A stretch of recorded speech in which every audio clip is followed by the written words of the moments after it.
125 घंटे से ज़्यादा का वक्त गुजर गया। 5 दिन के बाद में छठे दिन की रात फिर से गहराने लगी है। शाम को परिंदे अपने घर लौट जाते हैं, माता पिता अपने बच्चों के पास लौट जाते हैं, लेकिन मासूम चेतना और उसकी माँ और उसके पिता का मिलन कब होगा, इसका इंतज़ार लाखों लोग कर रहे हैं। प्रशासन पिछले 5 दिन से रेस्क्यू ऑपरेशन चला रखा है और आज अगर देखें तो प्रशासन ने बेहतरीन काम किया है।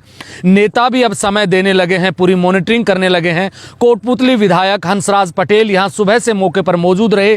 साथ ही साथ यहां से सांसद राव राजेंद्र सिंह अब शाम को 2 घंटे का वक्त देकर गए हैं और प्रशासन से बारीकी से पूछताछ करके गए हैं कि रेस्क्यू ऑपरेशन कहां तक चला।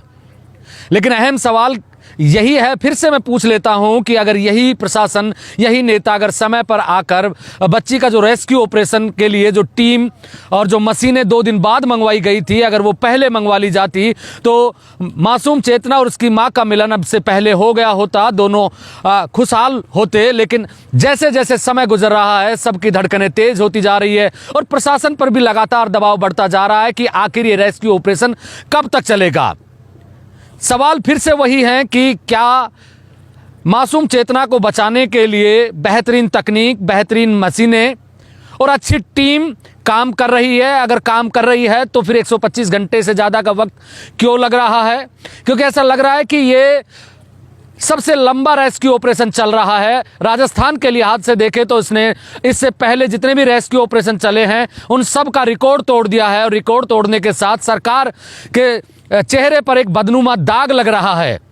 सरकार और सरकार की तरफ से जब चुनाव आते हैं तो हर क्षेत्र में प्रभारी मंत्री बनाए जाते हैं, प्रभारी विधायक बनाए जाते हैं। क्या पहले दिन से या पहले दिन के बाद दूसरे दिन से किसी मंत्री को यहाँ भेजा पूरी मॉनिटरिंग के लिए? क्योंकि ऐसा लग रहा था कि यहाँ जो अधिकारी, यहाँ जिला कलेक्टर जो थी वो 3 छुट्टी पर थी, 3 दिन बाद लौटी। यहाँ की जिम्मेदारी यहाँ के एसडीएम पर थी और हो सकता है कि उम्र कम है, अनुभव कम रहा हो, डिसीजन लेने में उन्होंने देरी कर दी हो। क्या उनकी जगह किसी अनुभवी आईएएस अधिकारी को, आईपीएस अधिकारी को या किसी बड़े नेता को जिसको अच्छा अनुभव रहा हो उनको प्रभारी के रूप में यहाँ भेजकर जो डिसीजन प्रशासन समय पर नहीं ले पाया, अगर वो लोग होते, ऐसे सक्षम अधिकारी यहाँ मौजूद होते, मैं ये नहीं कह रहा हूँ कि यहाँ जो मौजूदा अधिकारी हैं वो सक्षम नहीं है, लेकिन ज़रूर उनमें अनुभव की कमी रही होगी। इससे पहले जिनके पास लंबा अनुभव रहा हो उनको भेजकर इस रेस्क्यू ऑपरेशन को जल्दी खत्म किया जा सकता था, मासूम चेतना को बाहर निकाला जा सकता था। अब फिर वही बात कि लोग ये जानना चाह रहे हैं कि रेस्क्यू ऑपरेशन कहां तक पहुंचा। मैं फिर से वही बात बता देता हूं कि जिस बोरवेल में चेतना फंसी हुई है उसके 8-10 फीट की दूरी पर एक दूसरा बड़ा बोरवेल बनाया गया है मशीनों के द्वारा। उसमें पाइप डालकर अब रेस्क्यू जो टीम है, एनडीआरएफ के जो लोग हैं उनको नीचे उतार कर जो दोनों बोरवेल हैं उनके बीच में एक एल शेप में खुदाई चल रही है। खुदाई होने में इसलिए दिक्कत आ रही है कि अमूमन 150 और 60 फीट के नीचे यहाँ पत्थर आने लगता है और पत्थर की खुदाई बड़ी आसान नहीं होती। अगर बाहर खेत में खुदाई की जाए या बाहर पत्थर को तोड़ा जाए तो आसानी होती है, लेकिन अंदर 2.5-3 फीट के पाइप में खड़े होकर उसको तोड़ना आसान नहीं होता। तो प्रशासन ने ड्रिल मशीनें मंगवाई गई हैं, पत्थर काटने की मशीनें मंगवाई है, जिनके सहारे सुबह 9:30 बजे से लेके अब तक पत्थर काटने का काम चल रहा है।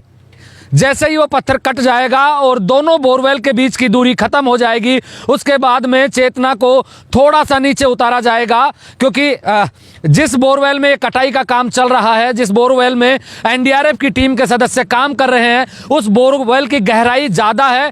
तो जैसे ही वो एल शेप में दोनों बोर मिल जाएंगे उसके बाद में चेतना को थोड़ा सा नीचे उतारा जाएगा और उसके बाद में रेस्क्यू टीम के जो लोग हैं चेतना को तुरंत बाहर निकालकर हॉस्पिटल लेके जाएंगे। सुबह से प्रशासन जिस तरीके से अब एक्शन मोड में है, जिस तरीके की गंभीरता अब दिखा रहा है, अगर ये पहले दिन से दिखाई होती तो मुझे लगता है और मेरे साथ साथ सब लोगों को ऐसा लगता है कि प्रशासन ने देरी कर दी डिसीजन लेने में। मैं सरकार से सवाल करता हूं कि सरकार के ऊपर बैठे हुए नेताओं को क्या हो गया, जब एक मासूम पिछले 5 दिन से ज्यादा के वक्त हो गया है, बावजूद इसके कोई मंत्री मौके पर नहीं पहुंचा है। कल जब मैंने कहा कि नेता आते हैं, रील बनाते हैं, चले जाते हैं, तब तमाम नेताओं ने अपनी अपनी रीलें डिलीट तो कर दी, लेकिन मौके पर पहुंचने में अब भी देर कर दी। झुंझुनू से अब देखिए कि यहां पर झुंझुनू से चुनाव लड़े राजेंद्र गुड़ा पहुंच गए हैं, लेकिन आसपास की विधानसभाओं से लगते हुए विधायक, आप बात कर ले बानसूर की, आप बात कर ले बहरोड की, आप बात कर ले मुंडावर की, आप बात कर ले विराटनगर विधायक आए थे, वो भी वही बात है कि रील बनाने का जो सिलसिला है नेताओं का खत्म ही नहीं होता। क्या विराटनगर विधायक, क्योंकि मुख्यमंत्री के सबसे नजदीकी विधायकों में से एक माने जाते हैं कुलदीप धनखड़, उनको आना चाहिए था। और यहां क्योंकि जब कोई बड़ा अधिकारी, बड़ा नेता यहां मौजूद होता है तो प्रशासन को डिसीजन लेने में दिक्कत नहीं आती, प्रशासन पर दबाव रहता है और लोगों में एक आस और उम्मीद बनी रहती है कि जल्दी ही बच्ची को बाहर निकाला जाएगा। लेकिन वो तमाम नेता जो जिले के आसपास हैं, सब इस सर्दी में रजाई में सो रहे हैं और एक मासूम, 3 साल की मासूम, मैं कह रहा हूं कि पिछले 3 दिन से मैं मौजूद हूं, आंखें कई बार डबडबा जाती हैं, जबान साथ छोड़ देती है और धड़कने भी ऐसा है कि जब उस बच्ची के बारे में सोचते हैं तो ऐसे ख्यालात आते हैं कि डर सा लगने लगता है कि कहीं उस मासूम के साथ कोई अनहोनी हो गई तो उसकी जिम्मेदारी कौन लेगा। क्या प्रशासन की लेट लतीफी इसकी जिम्मेदार रहेगी या फिर कोई और कारण रहेंगे। वही बात मैं फिर से पूछ लेता हूं कि क्या ये सबसे बेहतरीन मशीनें हैं, सबसे बेहतरीन टीम है, सबसे बेहतरीन तकनीक का इस्तेमाल किया जा रहा है। अगर किया जा रहा है तो फिर इतना समय क्यों लगा, और अगर ये सबसे बेहतरीन उपकरण नहीं है, सबसे बेहतरीन टीम नहीं है और सबसे बेहतरीन तकनीक का इस्तेमाल नहीं किया जा रहा, तो फिर कब किया जाएगा। किस बात का इंतजार किया जा रहा था। लेकिन दूसरी बात कि जिला कलेक्टर महोदय, एसडीएम और जो नगर परिषद के ईओ हैं वो यहाँ मौके पर सुबह नहीं, पिछले कलेक्टर महोदय जब से यहाँ आई हैं तब से यहाँ लगभग मौके पर रहने की कोशिश कर रही है। एसडीएम जो यहाँ लगे हुए हैं उन्होंने लगभग ही शायद यहाँ 2 मिनट के लिए भी मौका छोड़ा हो, और जो यहाँ नगर परिषद के ईओ हैं उनको भी 24 घंटे यही देखा जा रहा है। और जो एनडीआरएफ की टीम है, एसडीआरएफ की टीम है, वो लगभग लोग यहाँ हैं। लेकिन सवाल वही है कि जब तक कोई डिसीजन लेने वाला व्यक्ति यहाँ मौजूद नहीं रहेगा तब तक डिसीजन लेने में देरी रहेगी। अब तो हालांकि ये जो ऑपरेशन है अंतिम चरण में है, लेकिन मेरा सवाल है कि क्या ऐसी घटनाएं होनी चाहिए, और अगर ऐसी घटनाएं होती है तो क्या इतना समय लगना चाहिए। जब हमारे पास में देश की सबसे बेहतरीन एनडीआरएफ टीम है जो रेस्क्यू के लिए जानी जाती है, वो उसको अगर इतना समय लग रहा है तो हम तकनीक 21वीं सदी में तकनीक के मामले में कहां स्टैंड ले रहे हैं।